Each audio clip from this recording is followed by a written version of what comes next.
Siempre estuvo ahí. El hombre primitivo alzó también la vista hacia ella y sintió curiosidad.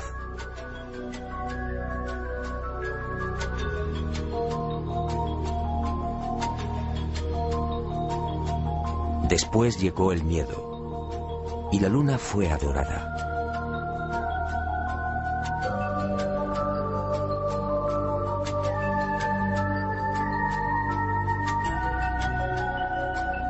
Más adelante los seres humanos la convirtieron en un sueño, a veces bello, a veces terrorífico. Y el satélite natural de la Tierra se convirtió en emblema de lo utópico, de lo inalcanzable.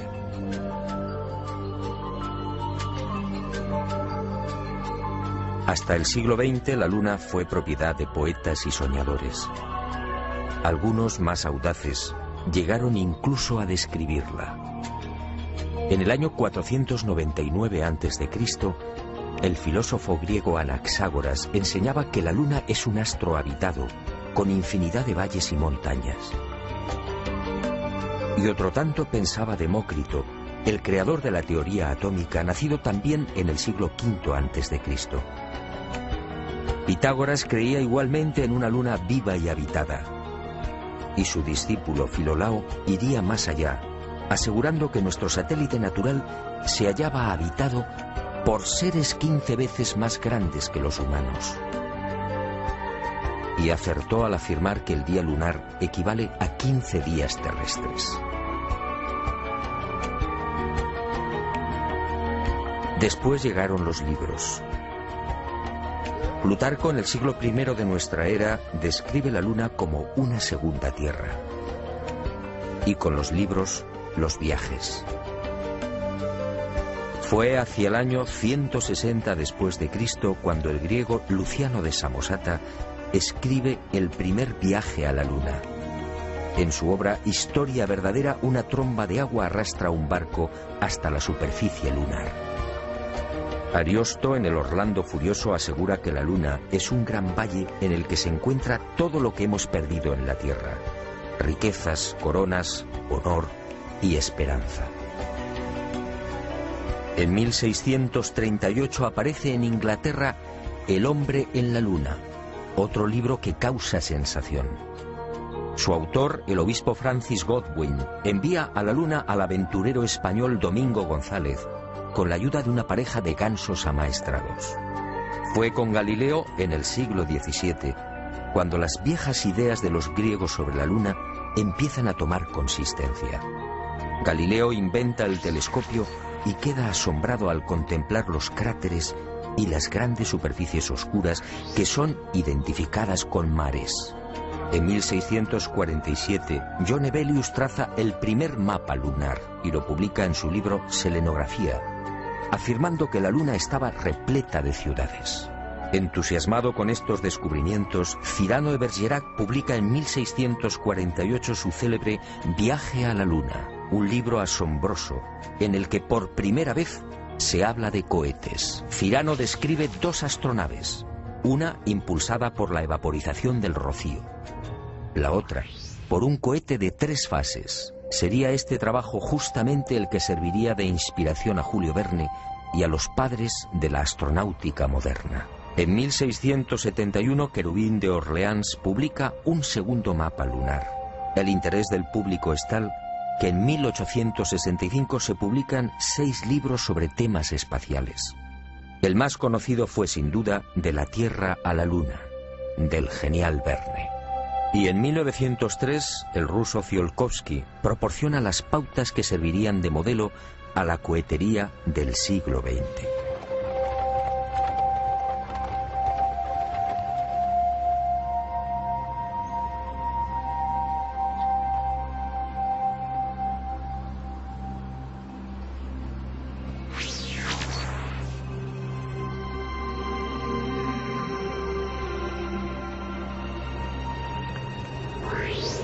Antes de entrar de lleno en las claves de esta historia, permítame un apunte que guarda estrecha relación con lo que quiero contarle. Sígame de nuevo y guárdelo en su memoria.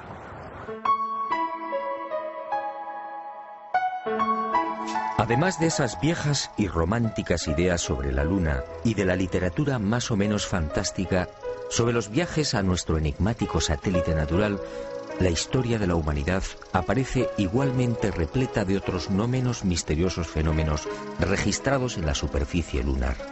En el verano de 1178, al poco de ponerse el sol, un grupo de monjes de la Catedral de Canterbury observó en el filo de la Luna un formidable resplandor, acompañado de gigantescas llamaradas. En 1789, el astrónomo Schroeder contempló atónito una enorme zona iluminada en la llamada región de los Alpes lunares. A lo largo de ese año, otros observadores dieron fe de la presencia en la superficie de la Luna de increíbles y desconcertantes luces que se movían entre mares y cráteres. En 1820, el también astrónomo François Arago publicó en los Anales de Química y Física el relato de otra asombrosa observación. Durante un eclipse, toda una formación de luces evolucionó sobre la Luna, manteniendo el orden de vuelo durante los virajes. En 1843, el mencionado astrónomo alemán Johann Schroeder asistió a otro fenómeno para el que tampoco se ha encontrado explicación. Al observar el cráter Linné en el Mar de la Tranquilidad, el científico comprobó algo desconcertante. El citado cráter de unos 7 kilómetros de diámetro cambiaba regularmente de forma. Poco después, para asombro de la comunidad científica, el cráter en cuestión desapareció por completo. ¿Qué había ocurrido? En 1971, Apolo 15 sobrevoló la zona y fotografió Linné. El desconcierto de los astrónomos fue total. El cráter Linné solo tenía 2.700 metros de diámetro y estaba allí. En 1877, el astrónomo inglés Klein fue testigo de otras intensas y rápidas luces que se dirigieron al centro del cráter Platón. Una vez en la caldera, las luces se reunieron formando un triángulo. En 1950, el Dr. Wilkins era testigo de otro suceso aparentemente imposible.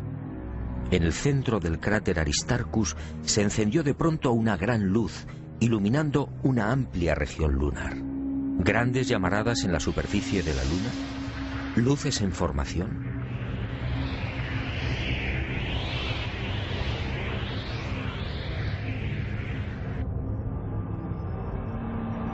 ¿Qué estaba pasando en la Luna?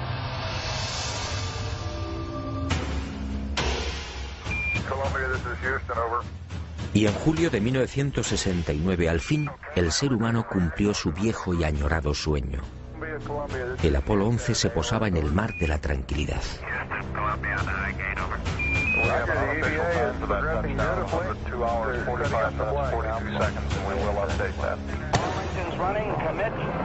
Y el mundo vibró con aquellos primeros y tímidos pasos de Neil Armstrong.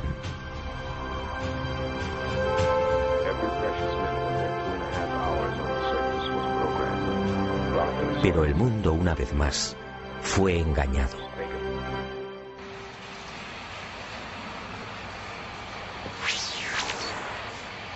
Muchos de los que vivimos aquel histórico y emocionante momento nos hicimos la misma pregunta. ¿Por qué ese obsesivo interés por conquistar la Luna? Fue el alto militar norteamericano al que me he referido y al que desde ahora llamaré Mirlo Rojo, quien años más tarde respondería con una información que me dejó perplejo. Una información secreta que muy pocos conocen. Las nuevas generaciones no saben o no recuerdan. A la Luna se fue a investigar, sí, y se ha dicho también que fue una cuestión de prestigio. Una especie de apuesta entre soviéticos y norteamericanos.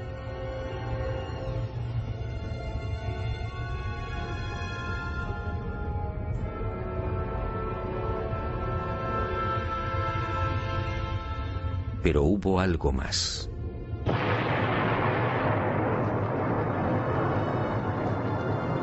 En los años 50, tras la amarga experiencia de la Segunda Guerra Mundial, soviéticos y aliados se embarcaron en una loca carrera de armamento. Aquel periodo fue conocido como Guerra Fría. Una peligrosa etapa en la que llegaron a fabricarse 15.000 bombas nucleares y 9.000 misiles intercontinentales. Y de pronto soviéticos y occidentales experimentaron un brusco giro. De la noche a la mañana, sin aparente justificación, la URSS sorprendió al mundo, situando en órbita el primer satélite artificial, el Sputnik. Era el 4 de octubre de 1957. Y armas nucleares y misiles intercontinentales quedaron en segundo plano. ¿Por qué?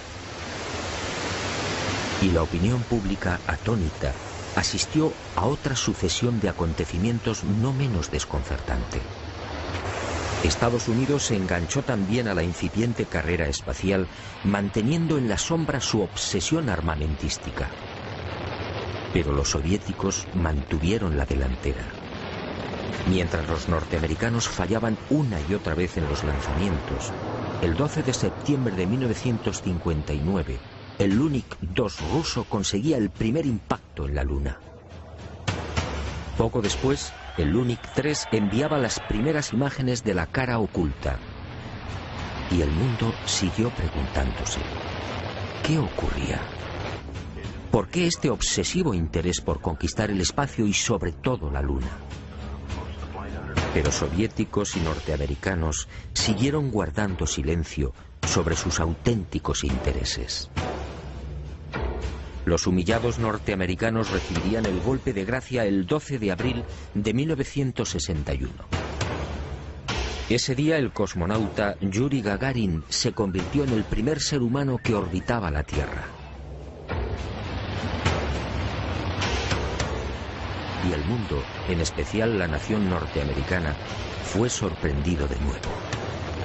44 días después de la hazaña de Gagarin, el presidente Kennedy compareció ante el Congreso, comprometiéndose a lavar el honor del país. En aquella oportunidad, un Kennedy firme y sereno asombró al mundo.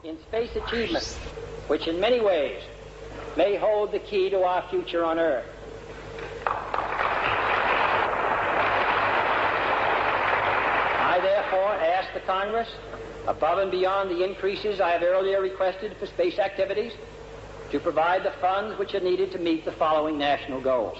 First, I believe that this nation should commit itself to achieving the goal, before this decade is out, of landing a man on the moon and returning him safely to the Earth. ¿A qué se debían estas extrañas prisas? ¿Qué estaba ocurriendo?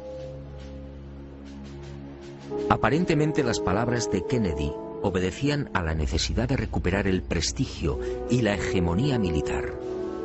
Y era cierto en parte. La verdad era otra. La verdad llegaría años más tarde y de la mano de Mirlo Rojo. Él confió en mí y me hizo partícipe de su gran secreto. Un secreto tan espectacular como diabólico.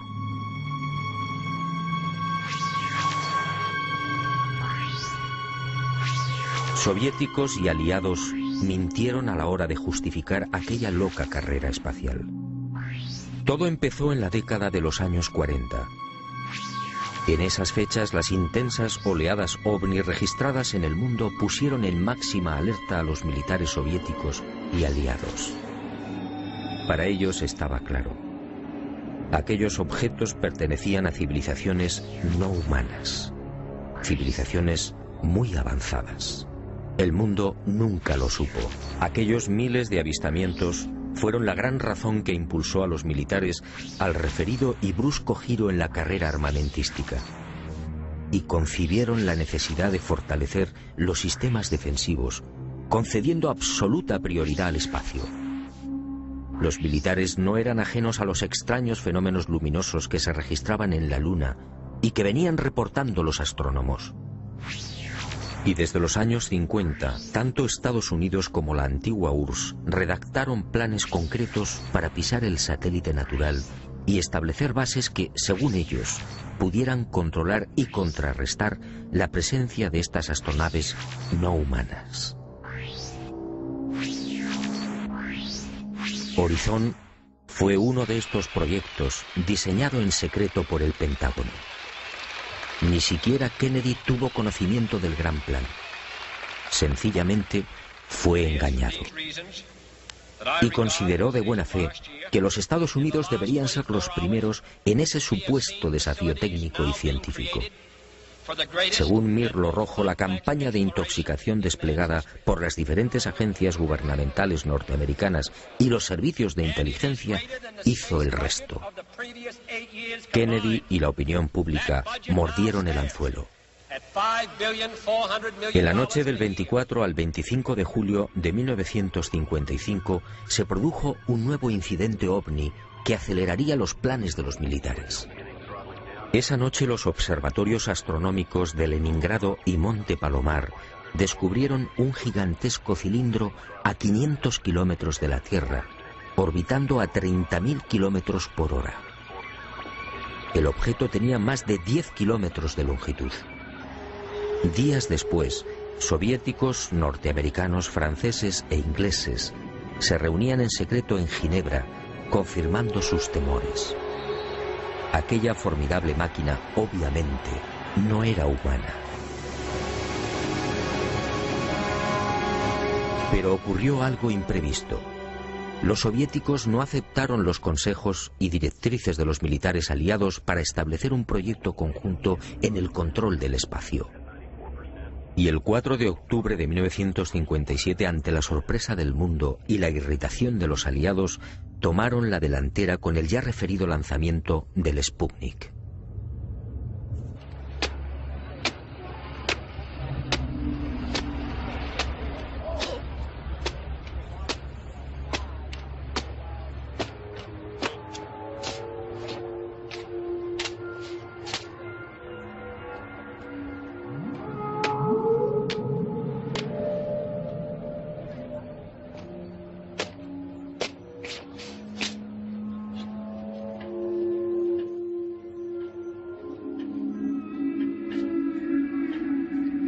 Y durante una década, entre 1957 y 1968, los militares norteamericanos y soviéticos fueron confirmando lo que ya sabían o imaginaban, y mucho más.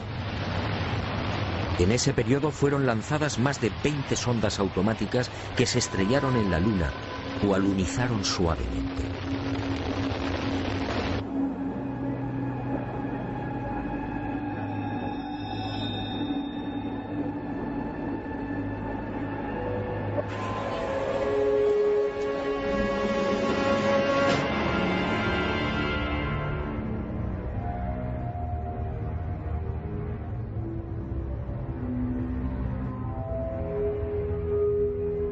En total, sin contar las imágenes obtenidas por la URSS, la NASA recibió 230.000 fotografías del satélite natural. La Luna fue fotografiada en su totalidad y a muy diferentes alturas. Pero los militares que controlaban y controlan la Agencia Espacial Norteamericana no dieron a conocer muchas de esas imágenes. ¿Por qué? ¿Qué mostraban?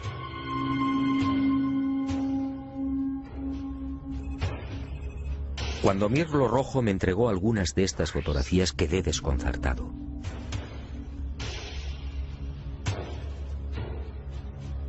Se trataba de imágenes altamente confidenciales, jamás divulgadas.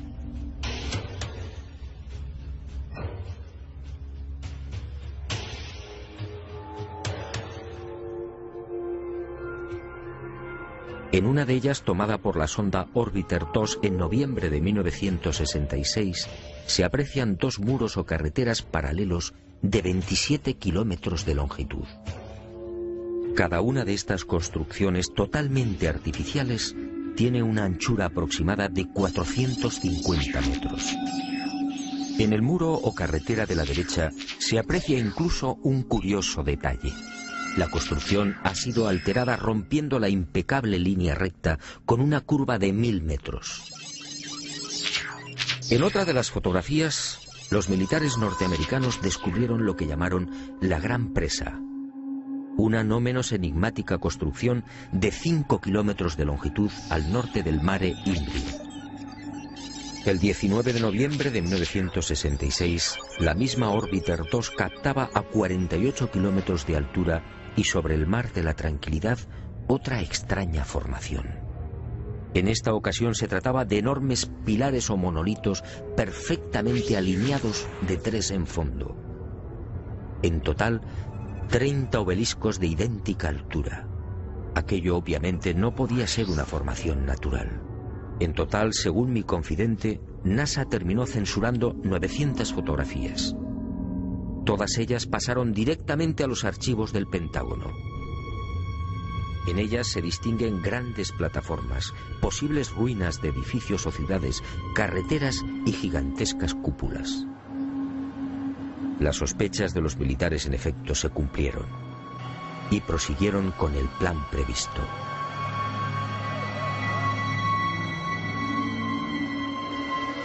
Civilinamente, los servicios de inteligencia militar norteamericanos se cubrieron las espaldas en previsión de una hipotética fuga de información. Para ello, utilizando a NASA como pantalla, propiciaron la redacción de un informe que los eximiera moral y jurídicamente de cualquier responsabilidad en caso de ocultamiento.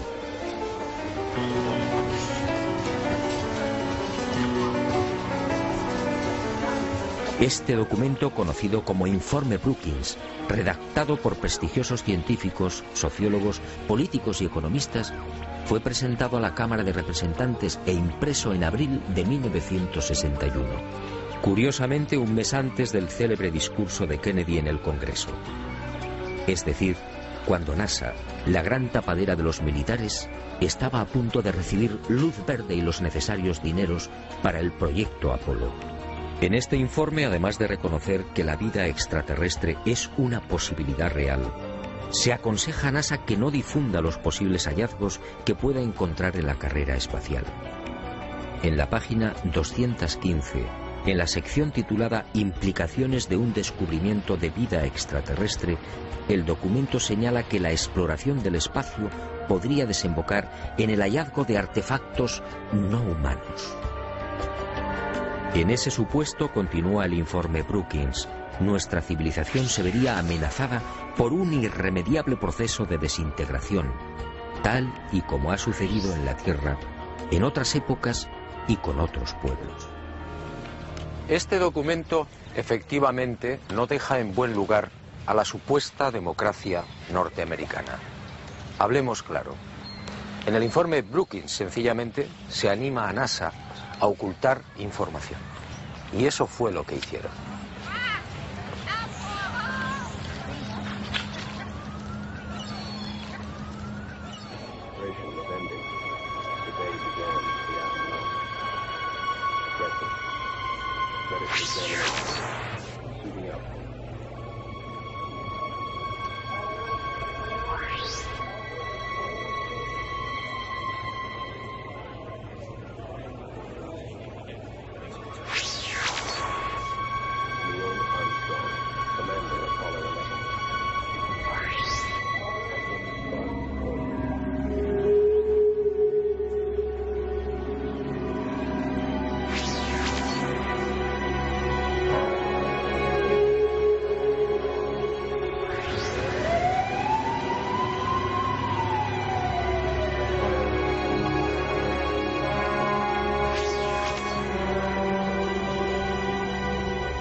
En el viaje de ida hacia la Luna, el Apolo 11 vivió una primera experiencia que también fue silenciada.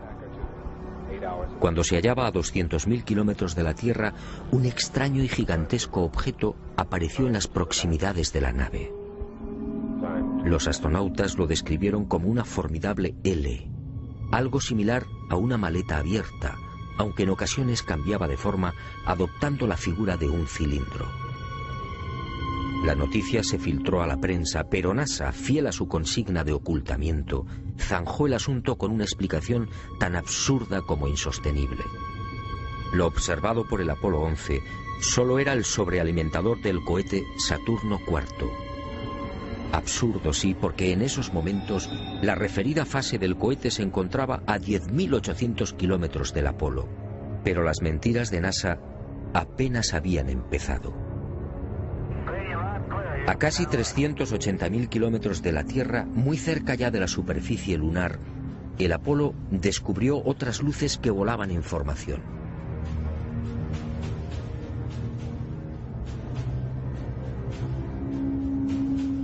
Según Mirlo Rojo, aquellas luces parecían esperar al Apolo 11.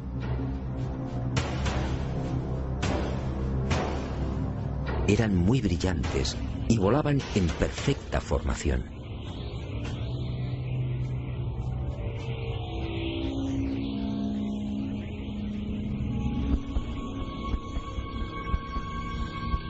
Poco después se alejaron a gran velocidad, desapareciendo hacia la superficie de la Luna. Los astronautas tenían razón. Aquello parecía un recibimiento. Pero lo más espectacular estaba por llegar.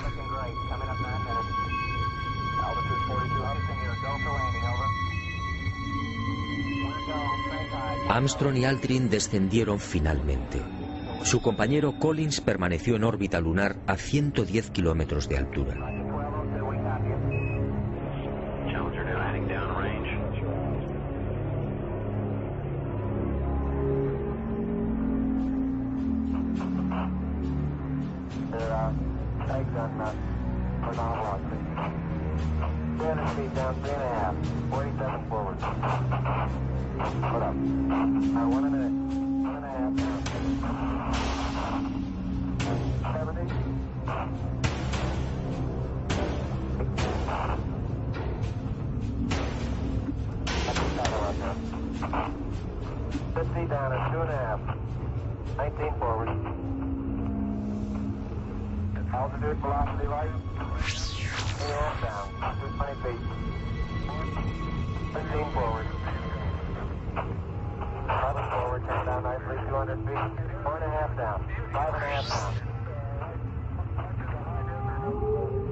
Y al poco de aquel histórico alunizaje, Armstrong y Aldrin volvieron a sobresaltarse. La frecuencia cardíaca se disparó hasta 150 y 160 latidos por minuto. Las palabras de Armstrong, atropelladas, dejaron perplejos a los técnicos de Houston.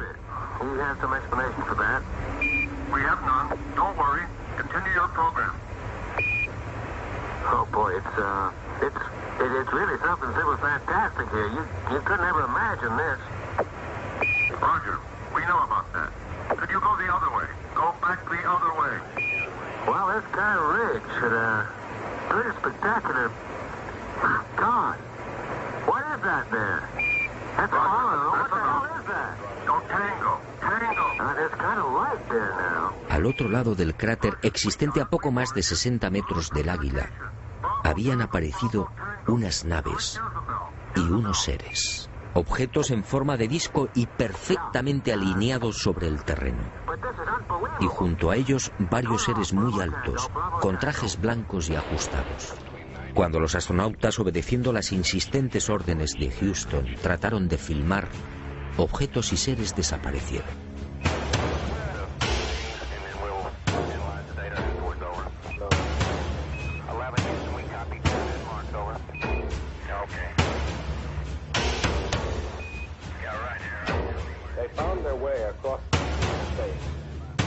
Y llegó el momento culminante, el verdadero objetivo de Apolo 11, la secreta razón que impulsó a los militares a conquistar la Luna.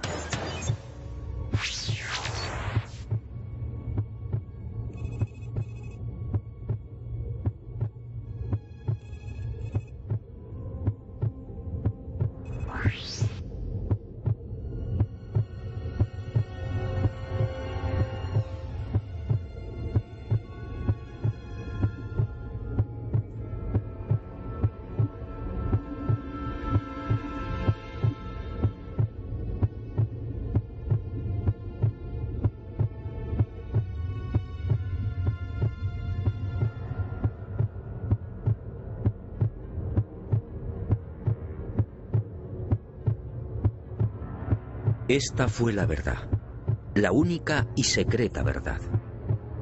Aquel 21 de julio de 1969, Armstrong y Aldrin se alejaron escasos metros del módulo, filmando esta increíble construcción. Esta película de 14 minutos jamás fue difundida por NASA.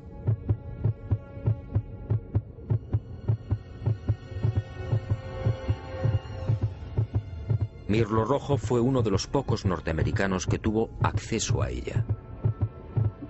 A escasos metros, sí, del Águila. Y no fue casualidad. Todo estaba minuciosamente programado.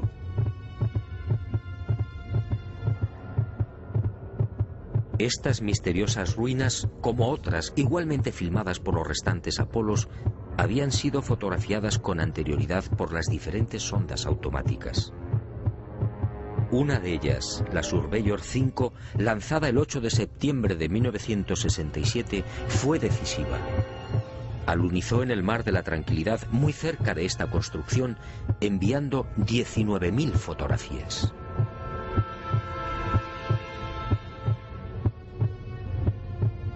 Edificios en ruinas. Edificios en la superficie de la Luna. Edificios aparentemente de una gran antigüedad. Pero, ¿quién los había levantado? Nosotros los humanos, obviamente no. Solo quedaba una respuesta. Esto era obra de una civilización no humana.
Los militares habían satisfecho la primera parte de su diabólico plan.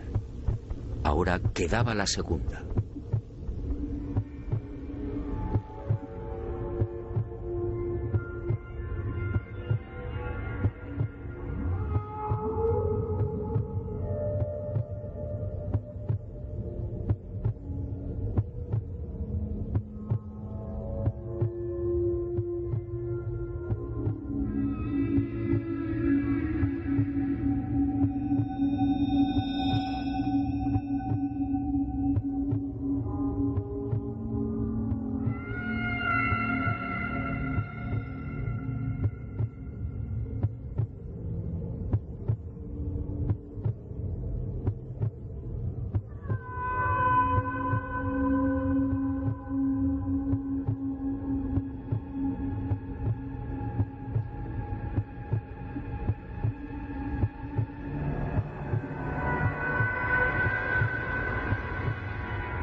Según mi confidente, los astronautas procedieron a lo programado.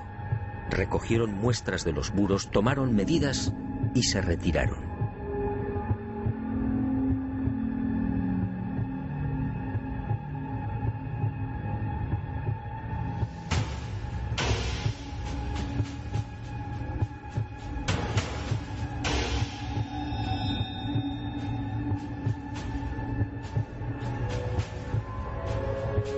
La insólita construcción, muy parecida a un hangar, medía 60 metros de longitud con una altura máxima en los muros de 9 metros.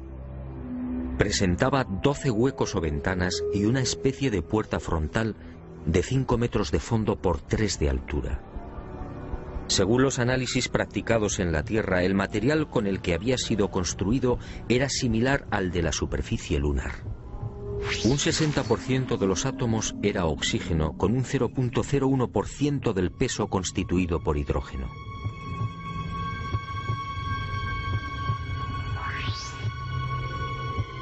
Las paredes se hallaban muy erosionadas. Esta circunstancia, dado que en la Luna no existe prácticamente atmósfera, hizo pensar a los militares que el edificio en cuestión podía tener varios miles de años.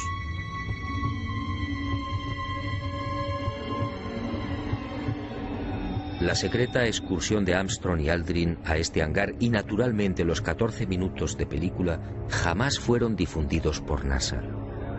Oficialmente no existen. Pero poco faltó para que la increíble aventura se filtrara a la opinión pública. Todo se debió a un error de NASA que permitió la publicación en aquel 21 de julio de una escueta e incomprensible noticia. En un teletipo que dio la vuelta al mundo se afirmaba textualmente: el corazón del astronauta Neil Armstrong alcanzó las 160 pulsaciones por minuto al finalizar hoy su paseo lunar, mientras se hallaba trabajando en la dura operación del cargamento de muestras de rocas y suelo lunar. El hecho pasó prácticamente desapercibido, pero algunos con toda razón se preguntaron ¿cómo era posible que Armstrong sufriera semejante aceleración cardíaca en el más que inofensivo y cómodo transporte de rocas lunares? En el delicado descenso del Águila, la frecuencia cardíaca de Armstrong llegó a 156 pulsaciones por minuto. Ahí sí estaba justificada la fuerte alteración del astronauta. En la carga de rocas, en cambio, no tenía sentido. Armstrong, de 39 años de edad, había llevado a cabo 78 misiones de combate en Corea. Había volado más de 200 modelos de aviones y tenía fama por su extraordinaria frialdad y nervios de acero. ¿Por qué iba a experimentar hasta 160 pulsaciones en la recogida de muestras lunares? La absurda noticia divulgada por Charles Berry, médico de los astronautas, no tuvo en cuenta además otro pequeño gran detalle que invalidó la forzada explicación oficial. Durante las 3 horas que duró el paseo lunar, Armstrong y Aldrin recogieron un total de 25 kilos de rocas. Dado que en la superficie de la Luna existe una gravedad 6 veces menor que la de la Tierra, el peso real de las rocas fue de 4 kilos. 4 kilos repartidos entre 2 astronautas y en diferentes momentos de la excursión lunar. La versión de NASA efectivamente no era creíble.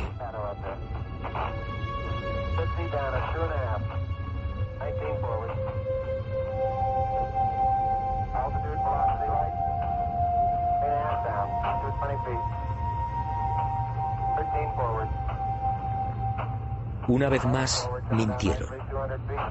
No fue el insignificante peso de las rocas lo que precipitó el corazón de Armstrong. Fue la visión de aquel edificio.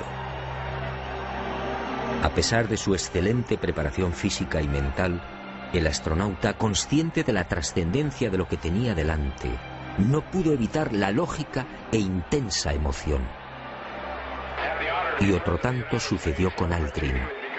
Pero la frecuencia cardíaca de este último no fue registrada porque los circuitos electrónicos del traje espacial no se hallaban conectados a la consola que recibía la información biomédica.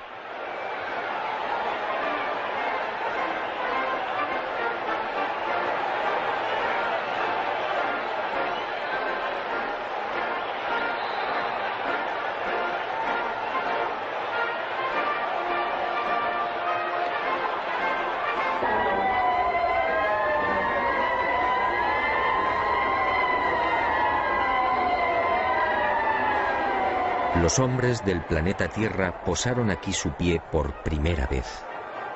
Julio de 1969. Hemos venido en son de paz, en nombre de toda la humanidad. Así reza el texto de la placa dejada por Apolo 11 en una de las patas del Águila, el módulo lunar que supuestamente todavía sigue en la Luna. ¿En son de paz?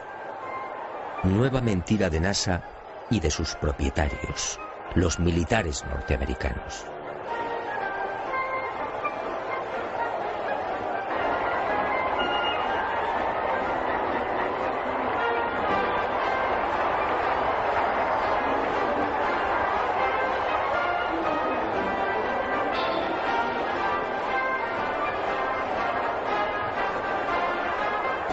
Mirlo Rojo fue contundente. Hasta diciembre de 1972, fecha en la que se interrumpe el proyecto Apolo, otras 5 naves volaron a la Luna.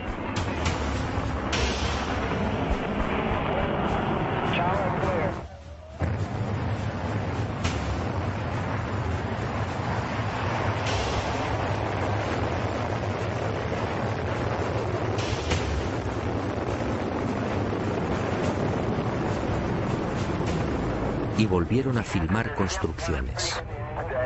Después, esas edificaciones fueron bombardeadas y destruidas. Y existe la fundada sospecha de que Estados Unidos utilizó armas tácticas nucleares contaminando la Luna.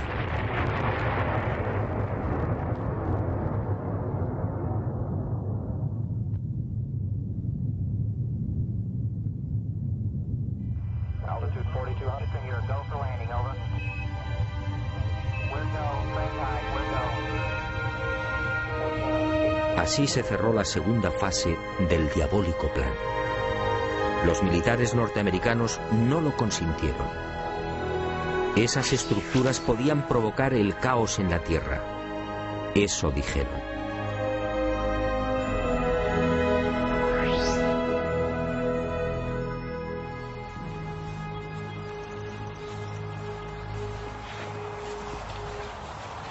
Sí, amigo. En los restantes Apolo sucedieron muchas cosas. Cosas extrañas y secretas. Pero esa es otra historia que quizá algún día me decida a contar. Suponiendo, claro está, que siga vivo. Por cierto, desde aquel diciembre del 72 han transcurrido más de 30 años. ¿Estamos pensando lo mismo? ¿Por qué nunca se volvió a la Luna?